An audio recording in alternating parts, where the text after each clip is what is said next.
42 बच्चों में मेरा रैंक 31 आया। 2 अटेम्प्ट देने के बाद मैंने क्लियरली कह दिया कि मुझे ये नहीं करना है, मुझसे नहीं हो। उस साल मैंने अपने पापा को बहुत बार रोते देखा। वो आंसू दर्द के थे, उनको जो धोखा मिला था उसका था। जब 67th का प्रीलिम्स हुआ, मेरा अच्छे मार्क्स आया था। इंटरव्यू का जब रिजल्ट आता है तो मेरा भाई चुपके से कमरे में चला जाता है। ना उसने रैंक देखा, ना उसने पोस्ट देखा, बस लिस्ट में मेरा नाम देखा। बड़ा चिल्लाते हुए आता है, दीदी तुम ऑफिसर बन गए।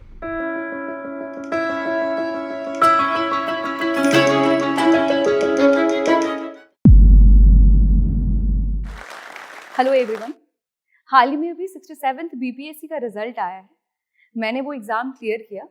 मेरी रैंक 554 है और मैं आरडीओ के पद पे चयनित हुई हूँ।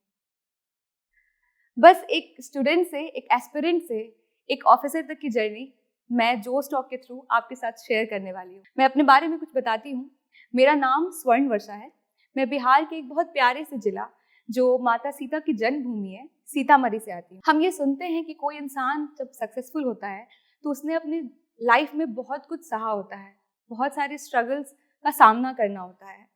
पर सच बताऊँ तो मैंने उस लेवल का स्ट्रगल कभी देखा ही नहीं, क्योंकि मेरे पापा ने उसे मेरे और मेरे भाई तक पहुंचने ही नहीं दिया। कोई मूवी हिट होता है ना तो हम सारे क्रेडिट उनको देते हैं जो पर्दे के आगे होते हैं, पर असल क्रेडिट उनको देना चाहिए जो पर्दे के पीछे रह के इतना मेहनत करते हैं। मेरी कहानी के हीरो मेरे पापा हैं। मेरे पापा यस फार्मास्यूटिकल्स में मेडिकल रिप्रेजेंटेटिव रहे हैं, पर हमें ये लगता था ना कि मेडिकल रिप्रेजेंटेटिव एक बहुत बड़ा पोस्ट है, एक आईएएस और आईपीएस से भी ज़्यादा बड़ा, क्योंकि वो इतना ऐसा फैसिलिटी उन्होंने हमें दिया, इतने सारे सोर्सेज प्रोवाइड किए, तो हमें लगता था कि लाइफ में तो कोई प्रॉब्लम ही नहीं है, सब कुछ बढ़िया ही चल रहा है। जब मैं क्लास 1 में थी तो मैं बहुत अच्छी स्टूडेंट नहीं थी। मैंने सपना भी नहीं देखा था कि मैं एक ऑफिसर बनूंगी। मेरे स्कूल में बैचेस मिलते थे, फर्स्ट, सेकेंड, थर्ड के। वो तो मेरा सपना ही रह गया, मिला नहीं कभी। तो मेरे अंदर क्यूरियोसिटी थी ये जानने की कि वो बैचेस कैसे होते हैं। कुछ स्टूडेंट के पास मैं गई देखने के लिए, तो बड़े अलग तरीके से में से किसी ने कहा कि तुमको क्या पता बैच क्या होता है, शायद ही तुमको कभी बैच मिले, क्योंकि ये 1 क्लास में ना 42 बच्चों में मेरा रैंक 31 आया था। तो वहां तक तुम सोच ही नहीं सकते थे ना, बस देख के खुश हो जाते हैं कि क्या है ये। तो वो बात बहुत हर्ट किया हमको। तो बहुत टाइम लगा, धीरे धीरे लेकिन मेरे मार्क्स में इम्प्रूवमेंट दिखने लगी। क्लास 2, 3, 4, 5 और 5 में पहली बार मेरा रैंक 3rd आया और मैं आगे बढ़ती रही। 10th में मेरे 10 CGPA थे और 12th में भी 91% मार्क्स के साथ। तो इतने अच्छे मार्क्स आए ना, तो फैमिली को बहुत एक्सपेक्टेशन हो जाता है। मुझे भी कहीं ना कहीं हो गया कि क्या थी और कहाँ तक आ गई। तो क्योंकि मेरे पापा मेडिकल रिप्रेजेंटेटिव थे तो वो चाहते थे मैं मेडिसिन लाइन में जाऊँ, मैं MBBS करूँ, उनकी इच्छा थी। तो मैंने भी अटेम्प्ट दिए। 2 अटेम्प्ट देने के बाद मैंने क्लियरली कह दिया कि मुझे ये नहीं करना है, मुझसे नहीं होगा, मेरे इंटरेस्ट कहीं और है। तो फिर मैंने 2019 से जब मेरा ग्रेजुएशन कंप्लीट होता है ना, तो बीपीएससी की प्रिपरेशन मेरी शुरू होती है। उस प्रिपरेशन में 66 मैंने दिया। मैंने मेंस लिखा, पर मेंस में कुछ खास नंबर नहीं है। वजह ये कि 2021 के जुलाई में 66 का मेंस था और उस समय कोविड का फेज चल रहा था और अप्रैल में मैं, मेरा भाई, मेरे पापा और मम्मी कोविड पॉजिटिव हो गए थे। और वो फेज बहुत ही ख़राब था क्योंकि मेरे पापा हाई बीपी के पेशेंट थे, तो उनकी कंडीशन काफ़ी गंभीर हो गई थी। बहुत डर लग रहा था ना, क्योंकि हर दूसरे दिन कुछ बुरा खबर ही सुनने को मिल रहा था।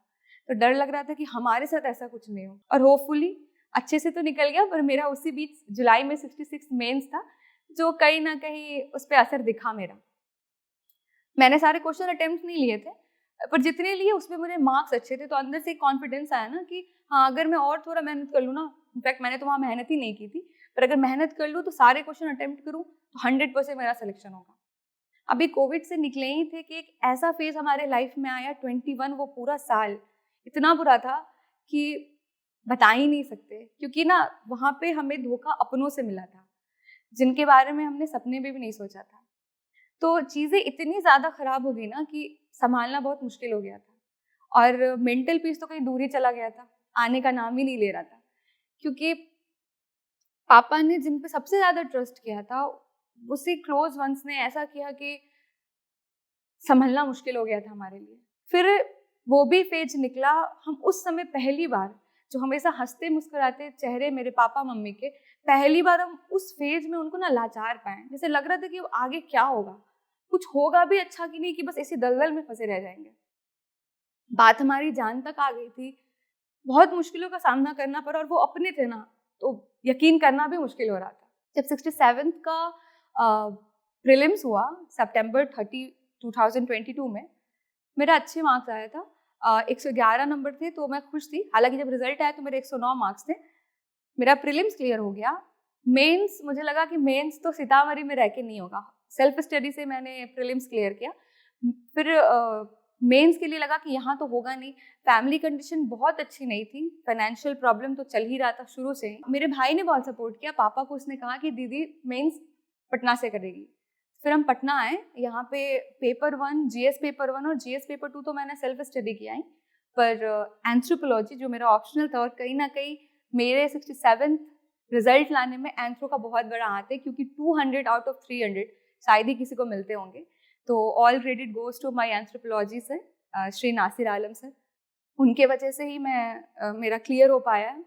और जब मेंस का रिजल्ट आया तो मैं पटना में थी और मेरे बाकी फैमिली मेम्बर सीतामढ़ी में थे, तो मैं फ़ोन पे ना बता ही नहीं पा रही थी, क्योंकि इतना रोना आ रहा था ना कि अनएक्सपेक्टेड था बिल्कुल। इतना रोना आ रहा था कि क्या बोले। मैं ये बोल रही थी कि मेरा रिजल्ट हो गया, और घर पे लोगों को ये सुनाई दे रहा था, कोई बात नहीं, नेक्स्ट टाइम दे लेना, टेंशन मत लो, इस बार नहीं हुआ तो अगली बार होगा। मेरा भाई कहने लगा, दीदी तुम शेर की बहन हो, तुम टेंशन मत लो, तुम नेक्स्ट टाइम देना, अभी तुम्हारा हुआ ही कितना वक्त है पटना में, 3-4 महीना तो रही हो, 68 देना। हम ये बता रहे कि भाई मेरा हो गया है, सुन लो। तो उधर मेंस हुआ, फिर इंटरव्यू के दौरान जो प्रोसेस थे सब कुछ करके, इंटरव्यू का जब रिजल्ट आता है तो 28 अक्टूबर 2023 दोपहर का वही करीब 3-3:30 हो रहा था, जब रिजल्ट आता है तो मेरा भाई चुपके से कमरे में चला जाता है कि वही पीडीएफ देखता है। हम लोग को नहीं पता है कि हाँ रिजल्ट आ गया है। अब वो बड़े चिल्लाते हुए रूम में आता है कि ना उसने रैंक देखा, ना उसने पोस्ट देखा, बस लिस्ट में मेरा नाम देखा। बड़े चिल्लाते हुए आता है, दीदी तुम ऑफिसर बन गए। तो 2021 में ना, वो उस साल मैंने अपने पापा को बहुत बार रोते देखा। वो आंसू दर्द के थे, उनको जो धोखा मिला था उसका था, और उस दिन जो मैंने आंसू देखा ना, तो वो आंसू देख के मुझे अच्छा लग रहा था, खुशी मिल रहा था। पता नहीं पापा रो रहे थे पर हमको अच्छा लग रहा था। उनकी लाइफ का एम था कि हमको और मेरे भाई को एक अच्छा इंसान बनाए और कामयाब बनाए। तो उस दिन जो रिजल्ट आया ना, वो 15 सेकेंड का जो माहौल था ना, तो उनको लगा कि मेरे पापा ने अभी तक जो स्ट्रगल सहा 28 अक्टूबर 2023 उनके जन्म से, वो उसका रिजल्ट आज मेरे पापा को मिल गया। वो रिजल्ट मेरा नहीं था, वो मेरे पापा का रिजल्ट था। और इस जर्नी में ना मैंने बहुत कुछ सीखा जो मैं आपके साथ शेयर करना चाहती हूँ, और मुझे लगता है कि आपकी लाइफ में भी बहुत बेनिफिशियल रहेगा। पहला, मेरे पापा ये बताते हैं कि पॉजिटिव एनवायरनमेंट बच्चों को देना चाहिए। एक स्टूडेंट के सक्सेसफुल होने में, एक एस्पिरेंट से ऑफिसर तक के जर्नी में, बच्चों से ज़्यादा उनके पेरेंट्स का योगदान होता है। वो उन्हें कैसा माहौल देते हैं, वो उनकी परवरिश कैसे करते हैं, और उनके साथ क्या हुआ वो आप तक नहीं आने देते हैं। वो खुद ही सब कुछ सह लेते ताकि मेरे बच्चों पे कोई असर ना पड़े। तो एक चीज़ वो मैंने सीखी है। मैं डांस भी करती थी, तो जब मैं डांस प्रैक्टिस रूम में बैठ के करती थी तो पापा मेरे साथ बैठे रहते थे कि जिसमें मेरा इंटरेस्ट है ना, या मेरे भाई का इंटरेस्ट है, उनसे 2 गुना इंटरेस्ट वो दिखाते थे, क्योंकि मेरे बच्चे उसमें खुश हैं। तो मैं ये कहूँगी कि आप, मतलब बच्चे तो अपनी मेहनत कर ही रहे हैं, पेरेंट्स उसमें और ज़्यादा इंटरेस्ट दिखाए ताकि उनको और अच्छा लगा कि दुनिया उन पे भरोसा कर रही है नहीं कर रही है फ़र्क नहीं पड़ता, उनके पेरेंट्स उन पे भरोसा कर रहे हैं ना, यही काफ़ी है उन बच्चों के लिए। दूसरा जो बहुत इंपॉर्टेंट बात मैंने अपने पापा से सीखी, कंसिस्टेंसी। हम क्या करते हैं ना, किसी दिन 10 घंटा पढ़ लेते हैं और किसी दिन बुक छूते तक नहीं है। तो मेरे पापा हमेशा एक बात बोला करते थे कि तुम 2 दिन खाना नहीं खाओ, तुम 2 दिन वॉशरूम नहीं जाओ, तीसरे दिन बीमार पड़ जाओगे। तो फिर सोचो ना, तुम 2 दिन बुक्स नहीं खोल रही हो, तुम्हारा पढ़ाई बीमार नहीं पड़ेगा। तो उस समय तो वो चीज़ें लगती थी क्या बोल रहे हैं पापा, पर अब लग रहा है वो चीज़ मैंने अपने लाइफ में किया कि बस 2 घंटे ही, 2 घंटे सही, पर रोज़ पढ़ना है। पापा हमेशा ये बात बोलते थे ना कि भले ही एक स्टूडेंट के लिए, एक एस्पिरेंट के लिए अधिक पढ़ना एक बहुत बड़ा शस्त्र हो सकता है, पर रोज पढ़ना ही उनके लिए उनका ब्रह्मास्त्र होगा। हम जानते हैं कि हार्ड वर्क का कोई सब्स्टिट्यूट नहीं है, आपको तो वो करना ही है, लेकिन अगर आप रोज लगे रहते हैं ना, 2 घंटे, 4 घंटे, 6 घंटे ही सही, जरूरी नहीं कि आप 12 घंटे पढ़ो, लेकिन 2-4 घंटे ही पढ़ो, पर रोज पढ़ो। गर्मी छुट्टी हो, फंक्शन हो, फेस्टिवल हो, फर्क नहीं पड़ता, क्योंकि आप बाकी सारे नेसेसरी काम करते हो, बस पढ़ाई को बंद करके रख देते हो। तो वापस से वो फ्लो लाने में ना बहुत मुश्किल होता है। तो आप उसको कंटिन्यू रखो, आप ड्यूरेशन घटा दो, 8 की जगह 4 कर दो, 2 कर दो, पर रोज पढ़ो। तीसरा जो मैंने अपने लाइफ में सीखा कि ब्लाइंड ट्रस्ट किसी पे नहीं करना, वो कितने ही अपने क्यों ना हो। आप ट्रस्ट करो, उससे बेटर है ना आप खुद पे विश्वास रखो, खुद पे यकीन रखो ना, ज्यादा अच्छा रहेगा। जब एक लड़की जन्म लेती है ना तो माँ बाप तो बहुत खुश रहते हैं, पर आसपास के लोग ना उनको एक प्रेशर दे देते हैं, मेंटल प्रेशर, कि इसकी शादी के लिए जोड़ना शुरू कर दो। शादी से ज्यादा अगर उसका 50% भी आप अपनी बेटी के करियर को बनाने में लगा दो ना, उसके लिए सोचो कि उसको आगे क्या करना है, तो आपका और आपकी बेटी दोनों का लाइफ ना बहुत हैप्पी होगा और शादी की तो टेंशन ही नहीं रहेगी। जैसे आज मेरे पापा को मेरी शादी की टेंशन नहीं थी, लेकिन हाँ 28 अक्टूबर से पहले तक थी। उनको थी या नहीं थी, लेकिन लोग तो डाल रहे थे कि शादी करो, बेटी बड़ी हो रही है, क्योंकि हम ना लड़कियां 25 क्रॉस करते हैं ना, कि उन्हें लगता है कि हमने 35 क्रॉस कर लिया है। तो मेरी जर्नी यहाँ तक आई, मैंने इस यहाँ तक पहुँचने में एक चीज़ सीखी है कि जैसे मेरे पापा का लक्ष्य सिर्फ यही था कि वो अपने बच्चों को एक कामयाब इंसान बनाए और एक अच्छा इंसान बनाए, मैं यही कहूँगी कि हम जो भी हैं आज अपने पेरेंट्स की वजह से हैं। हम कहीं भी पहुँच जाएं, लेकिन हमारे लाइफ का लक्ष्य ये होना चाहिए कि अपने पापा मम्मी की चेहरे की मुस्कुराहट हमेशा बनाए रहें। जो वो डिजर्व करते हैं वो उन्हें दे, जब तक हमसे हो पाए, हमेशा। Thank you.